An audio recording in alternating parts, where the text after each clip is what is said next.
آپ اپنے گھر میں جو مرضی کریں، اس کا باہر سے کیا تعلق ہے؟ آپ ابھی جا کے اچھا آپ ذرا ٹی وی کل کھول کے دیکھتے، برٹش پارلیمنٹ کے اندر ان کا ایک منسٹر جو پرائم منسٹر نے اس کو بھی ہٹایا ہے، جو ایکس ایمبیسڈر تھا یو ایس اے کا، اس کے اوپر دونوں پارٹیاں تنقید کر رہی تھیں، پرائم منسٹر کی اپنی پارٹی بھی اور دوسرے بھی۔ کیا پارلیمنٹ میں احتجاج وہ بند کر دیتے کیونکہ یہاں پہ فیصلہ ہو رہا ہے؟ کیا مطلب ہے؟ آپ کا ملک ہے، اپنے ملک میں ہم جو مرضی کریں۔ ہم کس طرح اپنے ملک کی ہمیں فکر کرنی چاہیے پہلے اپنے گھر کو، جب آپ اپنے گھر کے اندر ظلم کر رہے ہوں، لوگوں کو دبا رہے ہوں، لوگوں کو ناحق جیلوں میں ڈال رہے ہوں اور انصاف کا نظام نہ ہو، آپ مجھے بتائیں کہ آپ کی مورل سٹینڈنگ کیا ہے؟ ابھی آپ کے اوپر اعتبار کس کو کرنا چاہیے؟ اپنے لوگوں کے ساتھ، اپنے گھر والوں کے ساتھ آپ جھوٹ بولیں، ظلم کریں اور آپ ہمسایوں کا صلح کروانے چلے جائیں۔ یہ ذرا آپ مجھے ذرا سمجھا دیں کہ آپ کے اوپر اعتبار کون کرے گا؟ وہ کہے گا پہلے اپنے گھر میں تو بیوی بچوں کو ٹھکائی ہو رہی ہے سارا دن، بیوی کے اوپر بھی ظلم ہو رہا ہے، بچوں پہ بھی ظلم ہو رہا ہے، ان کا کوئی حقوق نہیں ہے، ان کو اندر کمروں میں بند کر کے رکھا ہوا ہے، ہاں، اور آپ ہمارے ہمسائے کے گھر میں ان کی شادی بچانے آ گئے ہو۔ یہی کر رہے ہو نا؟ دیکھیں اعتبار پھر کیسے ہوگا آپ کے اوپر؟ بات یہ نہیں ہے کہ پی ٹی آئی کر رہی ہے، بات یہ کہ آپ کے اوپر اعتبار کیسے کر رہے ہوں گے۔ مجھے یقین ہونا چاہیے آپ کے اوپر۔ اپنے لوگوں کے ساتھ تو ہم جھوٹ بول رہے ہیں سارا دن۔ عمران خان کو ان لافل، انلیگل پاکستان کے human rights, international human rights کے خلاف ورزی ہو رہی ہے۔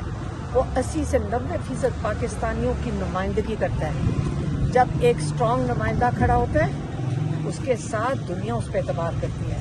جب آپ اس نمائندے کے ووٹ چوری کر کے، عمران خان کے ووٹ لے کر آپ کہو جی میں ثالثی بنوں گا، میں آپ کی دوستیاں کراؤں گا، اور آپ نے چوری کیا ہوا کسی کا مینڈیٹ، ہاں، اور آپ کی دولت دبئی میں پڑی ہو، لندن میں پڑی ہو، امریکہ میں پڑی ہو، آپ مجھے بتائیں کہ آپ کا ان کے بارے میں کیا خیال ہوگا؟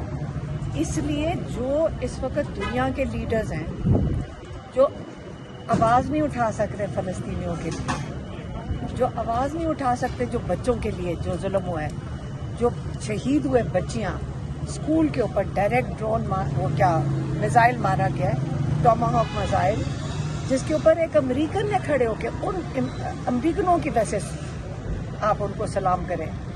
امریکی شہری ایک ایکس ملٹری خاتون نے کھڑے ہو کے کہا کہ یہ جو ٹاماہاک میزائل ہے اس کے اوپر کیمرہ لگا ہوا ہے، یہ دیکھ سکتا ہے کہ یہ مانیٹر ہوتا ہے کہ، اور اس کی ڈائریکشن بھی چینج ہو سکتی ہے، وہ یہی بتا رہی تھی۔ تو آپ کو پتا تھا آپ اسکول کے اوپر میزائل مار رہے ہو، آپ کو پتا تھا بچوں کو مار رہے ہو، تو یہ تو وار کرائمز میں آتا ہے، سمجھ آئی؟ تو جب آپ اس قسم کی چیزیں جب کر رہی ہو اور ایک مسلمان ملک آواز نہ اٹھائے اس کے بارے میں، تو مسلمان ہوتے ہوئے ہمیں شرمندگی ہوتی ہے۔ لیکن جب ہم ایران کو دیکھتے ہیں تو ہم فخر کرتے ہیں، مسلمان فخر کرتے ہیں کہ ایسا لوگ کھڑے ہیں جو صحیح سیرت نبی کے اوپر، اسلام کے اوپر شہادت کے لیے تیار ہیں، شہادتیں ان کے لیڈرز دے رہے ہیں، ہاں۔ تو وہی اسپرٹ عمران خان کی ہے۔ وہ کہتے ہیں کہ میں جیل میں اپنی قربانی دے دوں گا، لیکن میں جو آزادی، انہوں نے کیا آخری پیغام کیا کہہ کے بھیجا تھا؟ لبرٹی یا ڈیتھ۔ اپنی لبرٹی نہیں کہہ رہے، لبرٹی ان کو تو چھوڑنے کو تیار ہیں، وہ تو عوام کی